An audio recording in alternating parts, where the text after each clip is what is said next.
우리 한국문화재단의 리틀 엔젤 예술단이 지난 3월 6일 박근혜 대통령으로부터 표창장을 수상하였습니다.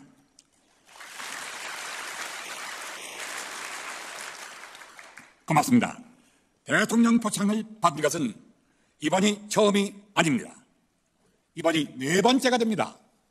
그러나 근본 대통령 표창은 좀 특별합니다. 지난 2010년 6.25 60주년을 맞이하여 참전국 22개국을 참부모님께서 항상 사랑하시고 염려하시더니 이번에는 아무리 어려워도 리틀 엔젤스 예술단이 참전국을 모두 완주하라고 명령하시면서 한국 사람은 의례를 잊지 않는 국민인 것을 세계에 알려라 하신 것입니다. 사실 6.25는 UN 건축을 보면 16개 나라가 전투병력을 보내서 피 흘리며 싸웠습니다. 또 의무 지원국이 6개국이나 참여해서 다친 사람들을 모두 간호했습니다. 물자 지원국이 39개국, 그리고 반대 공산 측은 북한을 의시하여 소련, 중동군, 기타 공산 지원국들을 합하여 전 세계가 이 조그만 한반도에서 맞부딪혔는데 이것은 사실은 일종의 3차 세계대전에 해당합니다. 그리고 하나님께서는 참 목적이 따로 또 있으셨어요. 그것은 메시아를 구출해내기 위한 성전이었습니다. 저희는 참 부모님의 어명을 받들어 지난 2010년부터 3년간에 걸쳐 아픈 사람 없이 교통사고 한 번도 없이 9살부터 15살까지의 소년들, 소녀들을 예술단을 이끌고 여기 지원 세력까지 가야 되니까 지금 보시는 바와 같이 이 아름다운 아리따운 어린이들이 60여 명에 가까운 단체가 하나가 되어서 전 세계를 여러 바퀴 돌았습니다. 리틀 엔젤 22개국 순회는 사실은 국가도 못하는 일입니다. 오직 참 부모님께서만 하실 수 있는 일이었습니다. 그러니 이 상은 정부가 참 부모님께 그 공적을 인정하여 참 부모님께 드리는 상이라 하겠습니다. 이것을 리틀 엔젤스가 대신으로 참 부모님 대신에 받은 것입니다. 우리 너무 감격하여서 표창을 받은 그날 바로 전경궁 본향원에 가서 참 아버님이 보시도록 여러분 리틀 엔젤스의 깃발을, 아까 보신 그 깃발을 아버님 원전에 묘전에 흔들고 참 어머님께 표창장을 봉정하였습니다. 참 부모님은 최고의 애국자이시오 최고의 영웅이십니다. 여러분 참 부모님께 뜨거운 박수, 최고의 박수 한번 보내주시기 바랍니다. 감사합니다. 저는 오늘 한국에 나온 세계적 영웅 문선명 총재님에 대하여 증언을 드리고자 이곳에 섰습니다. 저는 1957년에 입교하여 지난 약 56년 동안 문선명 총재님의 그림자로서 참 부모님께서 하시던 일을 이 두 눈으로 똑바로 보았습니다. 오늘은 참 부모님께서 이루신 업적 가운데서 하나의 위대한 업적을 골라서 여러분께 증거해드리려 합니다. 여러분 한번 상상해 보십시오. 과거 소련의 목표는 세계 적화 전략이었습니다. 오늘날 만일 공산주의의 계획대로 우리 세계가 적화 세계가 되어 있다고 한다면 우리는, 여러분과 저는 어떤 세계에서 살고 있을까요? 참 그것은 생각만 해도 무서운 소름이 끼치는 일이며 우리는 세계의 지옥 중의 지옥을 헤매고 있을 것입니다. 그런데 공산주의 종주국 소련이 기적적으로 21년 전에 멸망하였습니다. 그것이 누구의 덕분인지 아십니까? 여러분께서는 물론 답을 잘 알고 계시지만은 저는 오늘 어떻게 참 아버님께서 공산주의 멸망을 가져오셨는지 4단계에 나누어서 그 승리를 여러분께 보고해드리려 합니다. 제1단계 승리. 1970년대 당시 미국 내 우리 성공운동은 무섭게 퍼져나가고 있었습니다. 공산주의자들은 문선명 총재가 공산주의의 최대의 적이라는 것을 잘 알고 있었습니다. 그래서 미국에서 문 총재님을 암살하려 했습니다. 그러나 하늘이 어찌 그것을 허락하시겠습니까? 소련 당국은 미국 내에서 저와 총재님과 문선명 총재님과 통일교회를 어떻게든지 추방하지 않을 수 없다고 결심하였습니다. 그래서 용공주의자였던 미 국회의원 도널드 프레이저 위원장을 시켜서 통일교회를 미국에서 추방하려는 청문회를 개최하였던 것입니다. 그러나 아무리 위원장이라 할지라도 종교 자유의 나라에서 죄 없는 아버님을 함부로 국회의원을 할 수는 없습니다. 그래서 프레이저 위원장은 장수를 쏘기 전에 먼저 그 말을 쏴라 하는 속담대로 아버님의 말에 해당하는 저 박보희를 쐈습니다. 저는 드디어 미국 국회에 끌려갔습니다. 저는 죽기를 각오했습니다. 저는 그때 프레이저 위원장의 전략을 꿰뚫어보고 있었습니다. 그것은 증인, 저와 같은 증인을 궁지에 몰아가지고 자기의 정치적 이득을 얻어서 상원의원이 되어보려는 야망이 그에게 있었습니다. 그래서 청문회에 나가자마자 저는 큰 소리로 외쳤습니다. 위원장! 내가 먼저 발언하겠소. 당신이 나에게 발언권을 주지 않는 한 나는 당신의 질문에 한마디도 대답하지 않겠소. 하고 바위돌처럼 앉아 있었습니다. 위원장이 가만히 있겠습니까? 그는 완강히 저항했습니다. 뭐요? 당신 여기가 어딘지 아시오? 국회요, 미국 국회. 아니, 미국 국회에 와서 미국 국회를 모독하면 국회 모독죄로 당신은 당장 감옥에 가야 돼요. 이렇게 위협하였습니다. 예.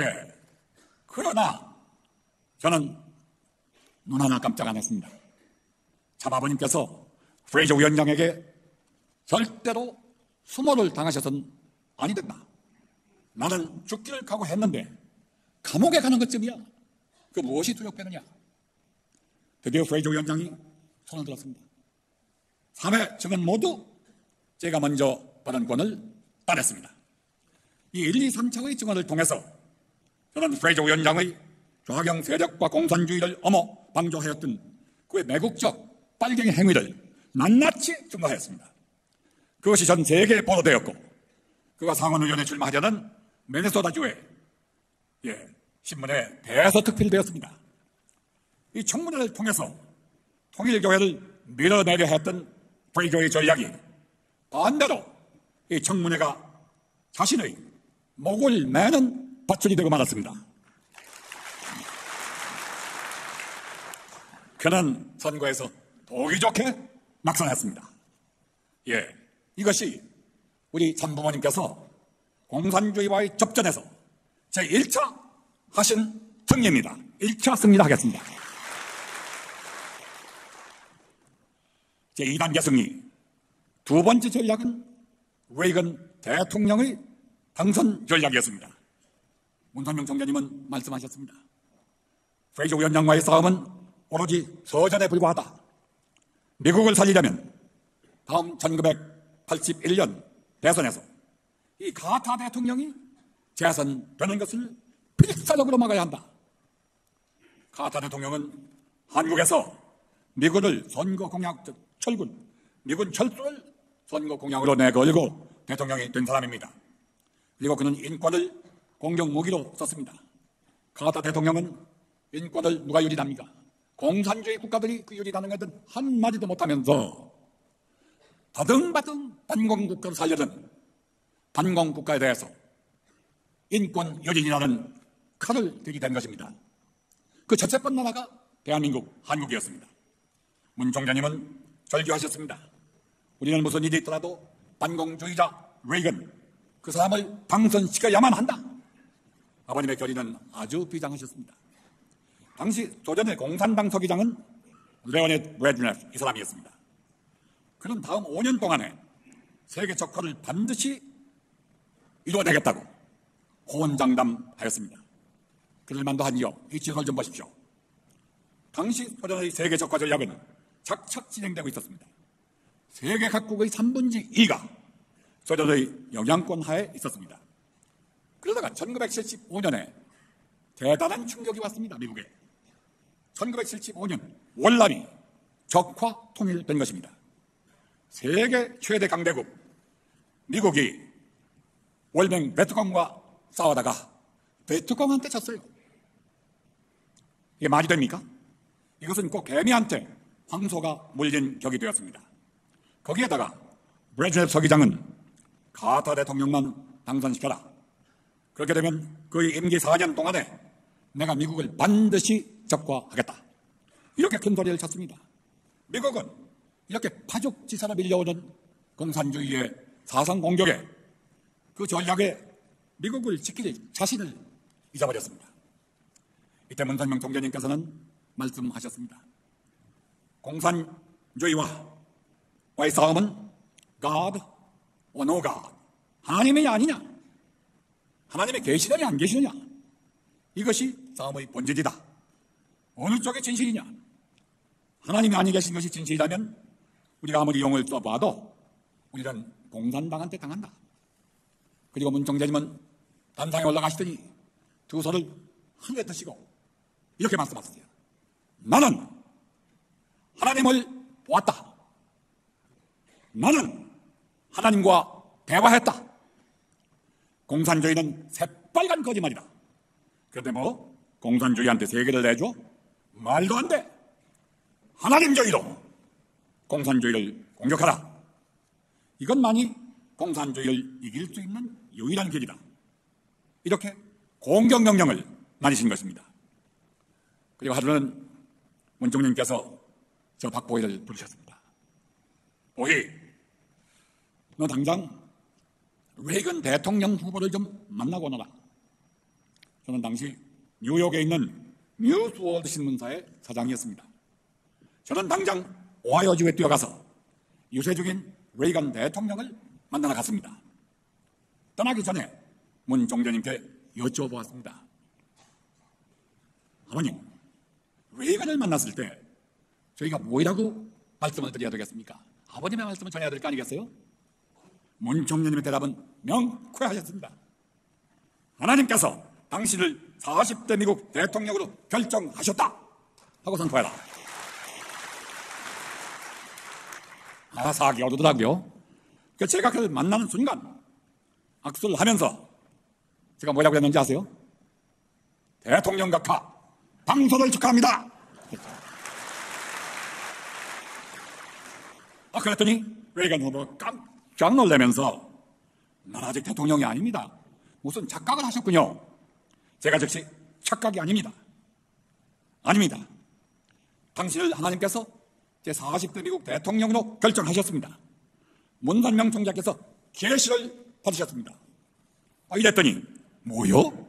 계시를 받으셨다고? 그러면 하나님과 문선명 총재는 왜 나를 미국 대통령으로 결정하셨습니까? 조건이 뭡니까? 제가 무슨 조건 때문에 온 것처럼 생각을 하더라고요. 저는 심각하게 이렇게 말씀을 드렸습니다. 대통령 각하, 조건은 아무것도 없습니다. 하나님과 문선명 총재님은 당신을 당선시켜 하나님과 인류의 원수 공산주의 종언을 가져오려 하십니다. 그것이 당신의 사명입니다. 그 결심만 있으시면 당신은 틀림없이 다음 대통령이 되십니다.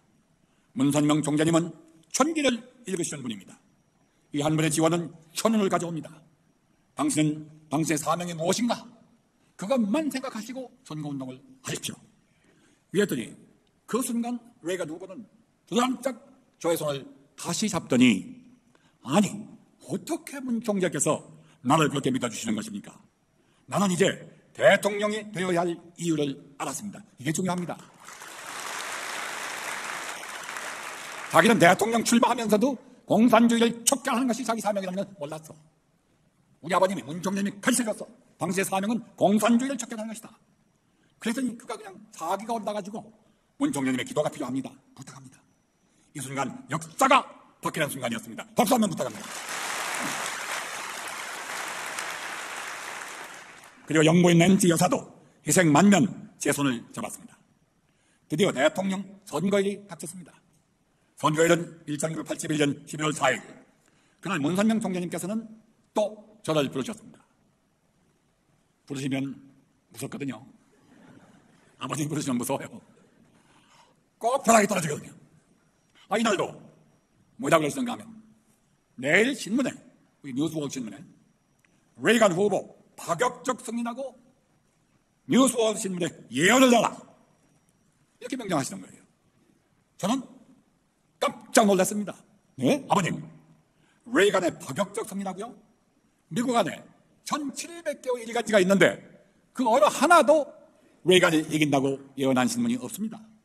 우리가 그런 기사를 내면 미치광이 취급을 당합니다. 레이간도 잘하면 이길 수도 있을 것도 같기도 하다. 이런 정도로 좀 적당히 기사를 만들면 안 되겠습니까? 참, 여러분 앞에 고백합니다. 저는 이렇게 믿음이 없었습니다. 문 총재님께서는 천리앞을 내다보시던데 저는 한 치 앞도, 이 신문사 자장이라는 놈이 한 치 앞도 못 보고 있었어요. 예. 지금 생각하면 대단히 부끄럽습니다. 총재님은 엉뚱한 질문을 하셨습니다. 너 오늘 3차 세계대전이 일어난다면 어떤 신문을 만들래? 예? 3차 대전이요? 그거야 세계대전인데 인류 최후의 전쟁이 아닙니까? 물론 신문 제1면에 주먹보다도 큰 활자를 써서 신문을 만들어야 하겠습니다. 그때 총재님이 벼락 같은 소리를 들으셨습니다. 보기! 바로 그거야, 바로 그거! 이것이 나의 3차 세계대전이다. 이번 선거전에 지면 적화된다. 미국이 망한다. 한국도 없다. 그러니 3차 대전이 났다는 기분으로 예언을 해라. 제가 또 할 말이 있습니까? 아무 소리도 못하고 편집국에 내려오니까 신문 사원들이 사장님, 우리가 미쳤습니까? 아니 내일 신문 닫으시옵니까? 아무 소리도 안 하고 전원 집합 모여라 했습니다. 그리고 눈물로 호소했습니다. 형제자매 여러분, 우리는 전부모님을 따르는 성도들이 아닙니까? 우리는 오늘 무조건 문 총재님의 뜻을 한번 이루어드리고 내일은 자진하여 순교신문이 됩시다. 마지막 신문입니다. 용감하게 만드십시오. 아무도 할 말이 없었습니다. 1981년 12월 3일 밤 우리는 전무후무한 신문을 만들었습니다. 뉴스워드 프리딕션, 레이간 랜드슬라이드. 잘 보이시죠? 레이간은 그 사람의 이름이죠. 그 밑에 랜드슬라이드라고 하는 것은 이것이 산사태와 같이 산이 무너지는 듯한 압승, 지축을 흔드는 승리를 말합니다. 이 신문을 곧 로스앤젤레스에 있는 레이간 후보 선거본부에 그 밤에 비행기로 날랐습니다. 그리고 여기에 대기하고 있던 정치부장이 그 신문 한 부를 레이간에게 내놓았습니다. 그때 마침 레이간 후보는 조반을 들고 있었는데 이 신문을 보더니 그만 안색이 달라져가지고 너무 기뻐 놀라서 수저를 놓더니 이 신문을 들고 옆에 방에 기다리고 있는 기자실에 약 1000명의 기자가 기다리고 있었어요. 기자실로 갔습니다. 그래가지고 이 사진을, 이 신문을 높이 들면서 여러분, 여기에 뭐라고 했습니까? 아니, 기자들이 그거 대답할 시간이 있어요? 그냥 찍고 또 텔레비전 카메라 찍고 실시간으로 수백 개의 카메라가 다 찍어가지고는 전 세계를 방송이 되었습니다. 이제 문제는 국민들이 보니까, 텔레비전을 보니까 레이간이 이겼다겠네? 여러분, 아니, 나 아직 투표도 안 했는데. 어제가 투표일이었구나. 내가 깜빡했구나. 이런 혼돈이 전국에 일어난 거예요. 그러면서도 레이간이 승리했다 하는 그 임팩트, 그 소위 말하는 인상이 팍 들어박힌 거예요. 이게 실식 신문입니다. 보십시오.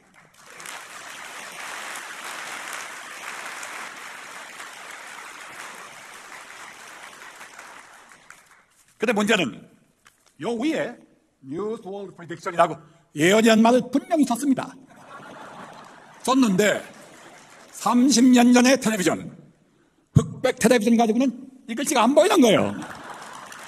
안 보이니까 이것은 레이건 대통령의 승리 선언이다, 이렇게 국민들이 인식을 했어. 그리고는 선거가 아직 다 끝나지 않은 거 알고는 그냥 가는 곳곳마다 레이건만 찍은 거예요. 아버님은 천재이십니다. 예. 저 선거 전략을 짜시는 데 있어서 천재. 이거는 천재적 선거 방법입니다. 한순간에 그 2억 4천만의 머릿속에다가 레이건 이겼다 하는 인상을 집어넣은 거예요. 10시에 벌써 가표가 끝났습니다. 몇 표를 이겼는지 아십니까? 놀라지 마십시오.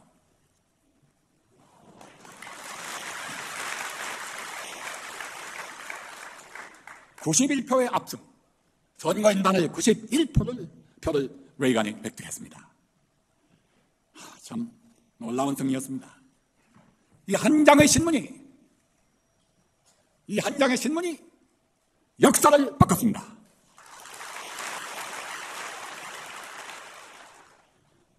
이렇게 해서 문 총장님은 드디어 레이건 제40대 미국 대통령을 백악관의 주인공으로 모셨습니다. 만들었습니다. 그리고 레이건이 아니었더라면 공산주의 종주국 소련의 종언은 있을 수 없습니다. 소련의 종언은 우리 참 아버님과 레이건 대통령의 합동작전입니다. 이 두 분이 힘을 합쳤기에 소련은 망할 수밖에 없는 운명이었습니다.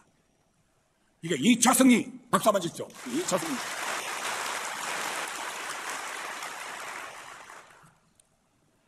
이제 제 3차 승리는 제가 워싱턴 타임스의 창간을 말하는데 오늘 설교 시간이 제한이 되어 있기 때문에 여기는 긴 설명을 생략하고 다음에 읽는 것만 기억하십시오.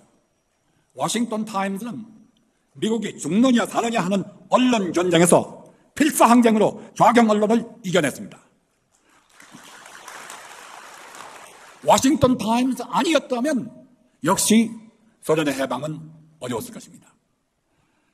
예, 워싱턴 타임스의 위대한 업적은 여러분이 많이 들으셨겠습니다. 그러면 마지막으로 소련의 목에다가 칼을 꽂는 마지막 비술은 뭐였더냐? 1950년까지 소련은 원자탄을 못 가지고 있었어요. 한국 전쟁이 끝나자마자 미국의 원자탄 비밀을 훔쳐가지고 소련이 원자탄을 만들기 시작했습니다. 미국은 이거 알고 있었어요. 아, 훔쳐갔구나. 그러나 너희들이 지금부터 원자탄 만들어가지고 미국의 저축량을, 미국에 가지고 있는 비축량을 따라올 수 있겠느냐? 어림도 없어. 이렇게 미국은 안심하고 있었어. 그러다가 1980년도 30년 후에 보니까 이게 웬일입니까? 30년 후에 미국은 핵무기에 있어서 2145기가 대륙간 횡단 유도탄. 미국에서 쏘아가지고 소련을 쏠 수 있는 게 2145기. 소련은 핵무기를 가지고 미국을 공격할 수 있는 숫자가 5678기. 배가 넘습니다. 거기에다가 상설상가상으로 소련이 수소폭탄까지 장착하기 시작했습니다. 수소폭탄은 그 위력이 원자탄의 1000배입니다. 소련의 군사력이 미국보다 압도적으로 우세해졌습니다. 공산주의를 너무도 잘 아시는 우리 아버님 문산명 총장께서는 미국이 일촉즉발의 위기에 와 있다 하는 것을 아셨습니다. 문 총장님은 핵전쟁에서는 미국이 망할 수도 있다 이렇게 보셨습니다. 이거 가만히 용납할 수 있습니까? 문 총장님은 깜짝 놀랄 만한 폭탄 선언을 하셨습니다. 핵전쟁에는 미국이 망할 수도 있다. 이런 얘기 처음 들어보죠. 미국 사람들은 그런 생각조차도 못하고 있었어. 그다음 핵전쟁에는 전멸이 있을 뿐이다. 전멸. 그다음 핵전쟁에는 선제 공격하는 자가 이긴다. 미국은요, 선제 공격을 받고 그리고 보복 공격으로 소련을 망친다. 목사가 만든다. 이건 전략이었는데 그 전략은 안 된다. 아버님이 이렇게 말씀하신 거예요. 한번 얻어맞으면 그만이다. 아니, 살아남지도 못하는데 무슨 보복 공격이냐. 이 폭탄 선언이 대서특필되니까 이제는 미국의 여론이 문 총장님 말씀이 옳다고 찬성 여론이 일어났습니다. 문 총장님은 미국은 살 길은 새 방어 전략, SDI 전략을 쓰는 길밖에 없다. SDI 전략. 이게 뭐냐? SDI가 뭐냐? 좀 아셔야 되겠습니다. S는 strategic, 전략이란 말이고, D는 defense, 방어, I는 initiative, 새 방위 구상인데, 그렇게 해봐야 뭔지 잘 모르시죠? 제가 한마디로 설명을 드리겠습니다. 이 SDI라고 하는 것은 한마디로 소련이 핵무기를 쏴도 그 유도탄이 미국에 한 발도 떨어지지 못하도록 미국 전체 핵 우산을 씌우는 전략입니다. 제가 한번 보여드릴 게 있습니다. 우산입니다. 이게 우산, 대리는 우산입니다. 저기 많이 됐죠? 이건 원자탄이라고 생각하시죠. 이렇게 원자탄이 날라와도 뒷방에 떨어져도 내가 쓰고 있으면 내가 그 뒷방을 맞습니까? 안 맞습니까? 안 맞죠? 네. 이거와 같은 원리로 미국 전체 다 우산을 쓰고 이것이 SDI 전략입니다.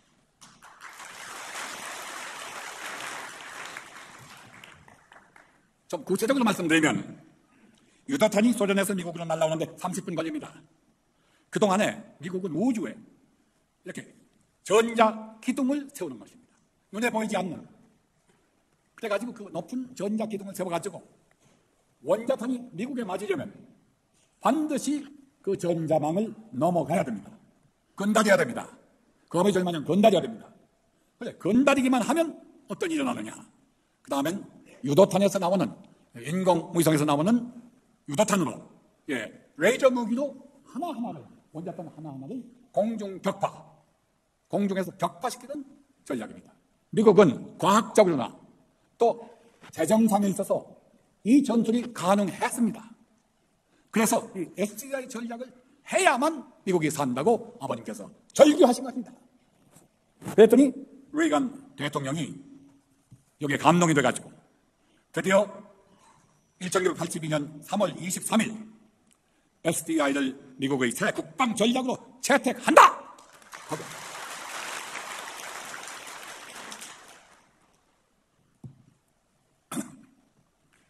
하고 선포를 하니까 어떻게 되겠습니까? 소련 쪽에서 야단났습니다. 소련은 미국의 SDI 전략에 기절초풍했습니다.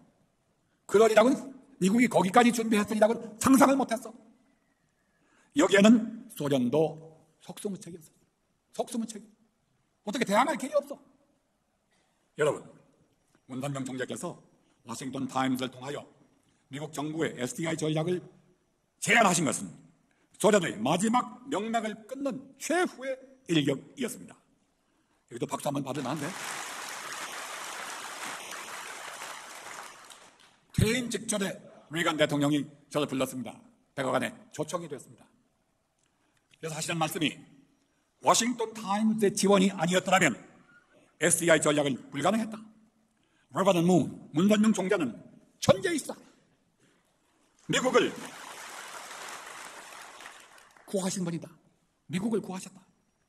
이렇게 레이건 대통령이 언명하였습니다. 그러면서 저보고 똑바로 문선명 총재님께 이 말씀을 전해주시오. 그 목적으로 저를 백악관에 초청한 것입니다. 여기에서 사실은 소련은 더 이상 무슨 방법으로 미국으로 대항할지를 모르는 혼란 상태에 빠졌습니다. 이때 문선명 총재는 이제 현운의 때가 왔다. 때가 왔다. 내가 이제는 고르바초프 대통령을 만난다. 드디어 1990년 4월 11일 문 총재님은 크렘린 궁전에 들어가시어서 고르바초프 대통령과 단독 회담을 가지셨습니다. 이 회담이야말로 20세기 인류 역사에 큰 획을 긋는 역사적 회담이었습니다. 우리 아버님은 고르바초프 대통령에게 기탄 없이 말씀하셨습니다. 뭐 예절도 필요하지 않을 필요 없어. 할 말부터 한다. 첫째, 고르바초프 대통령, 하나님이 없는 공산주의 가지고는 안 됩니다. 공산주의는 곧 망합니다. 나는 제네바 회담에서 이를 이미 예언하였습니다. 그러니 고르바초프 대통령, 세계 적과 전략을 포기하십시오. 제가 통역을 못했어요. 너무 그 말씀이 칼날같이 찧어서 통역을 맡다고 식은 땀만 흐르고 있더라고요. 그냥 아버님께서 보이 뭐라는 거야? 그 말씀 듣고 이제 정신 나가지고 통역을 하는데 이게 사실 그때 고르바초프가 아니고 브레즈네프가 소련의 대통령이었다면 아버님도 저도 돌아오지 못했을 것입니다. 이게 천운입니다. 고르바초프 대통령은 의인이었습니다. 의인. 아버님은 또 말씀하셨습니다. 고르바초프 대통령, 절대 핵전쟁을 일으키지 마시오. 인류에 대한 최대의 죄악입니다. 셋째, 고르바초프 대통령, 위대한 평화 대통령이 되시오. 인류가 죽고 사는 문제가 지금 당신 손바닥 위에 있어이다. 인류를 죽이시겠소? 살리시겠소? 당신 소련에 유명하게 남을 역사적인 인물은 레닌도 아니고 스탈린도 아닙니다. 당신이 평화 대통령으로 영웅이 되어서 이 나라의 영웅으로 영원히 남아주시오. 고르바초프 대통령이 감동했어요. 고르바초프 대통령은 시종일관 문 총재님의 말씀을 경청하였습니다. 지금 생각하면 그는 의인이었습니다. 그는 그 문 총재님 말씀대로 실천하였습니다. 첫째, 고르바초프 대통령은 소련의 세계 적화 전략을 포기하였습니다. 1차를 포기. 둘째, 그는 드디어 자기가 죽을 뻔하면서 소련 공산당을 해체했습니다. 아니, 소련이 공산당을 해체하면 뭐가 남습니까? 이건 안고 없는 찐빵이에요.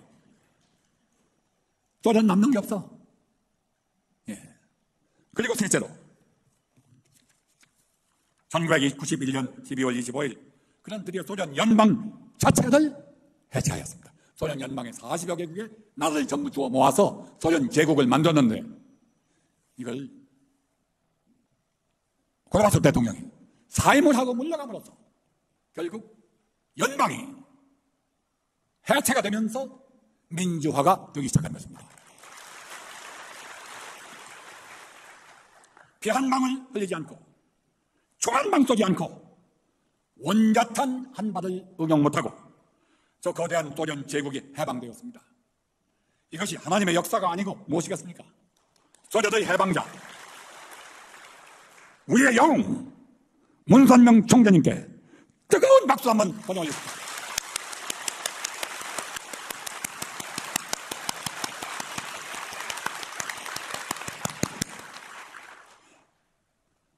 이 대통령 집무실에는 여자는 절대로 들어갈 수가 없다는 겁니다. 그런데 우리 참 어머님께서만 이 방 안에 들어가신 역사의 유일한 여자이셨습니다.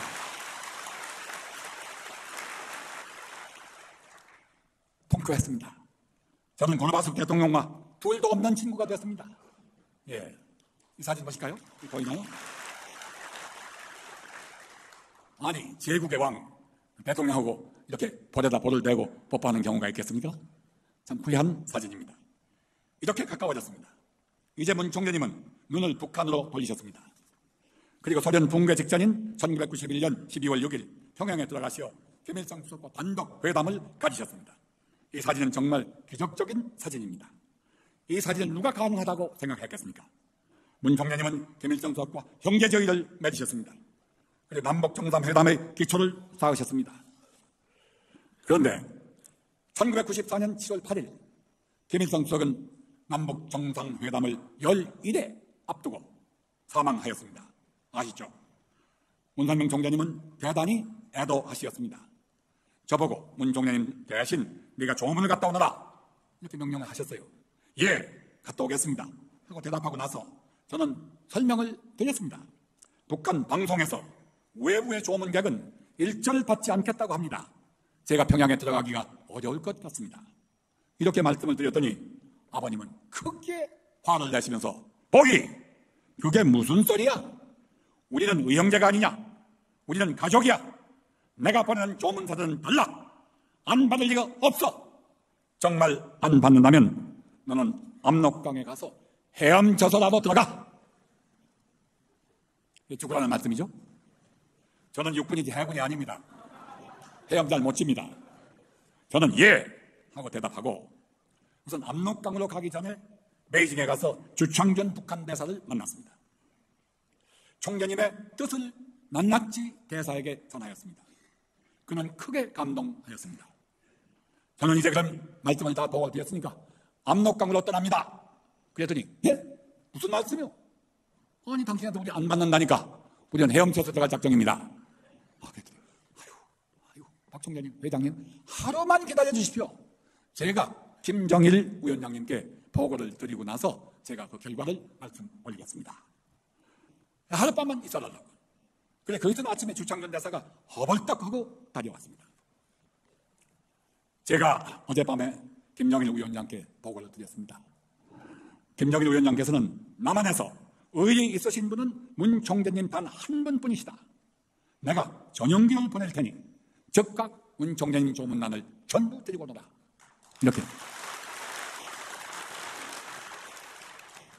그래서 옷 한가득 적시지 않고 편안히 7월 13일에 평양에 상륙하였습니다.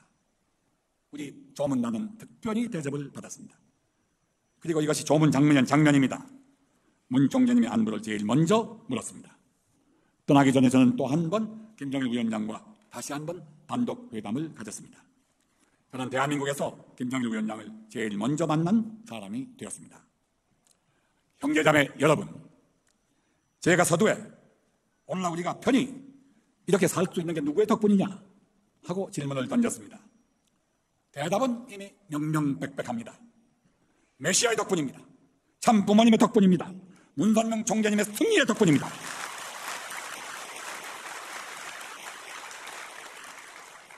문 총재님은 세계를 적과하려던 공산주의 종주국 소련을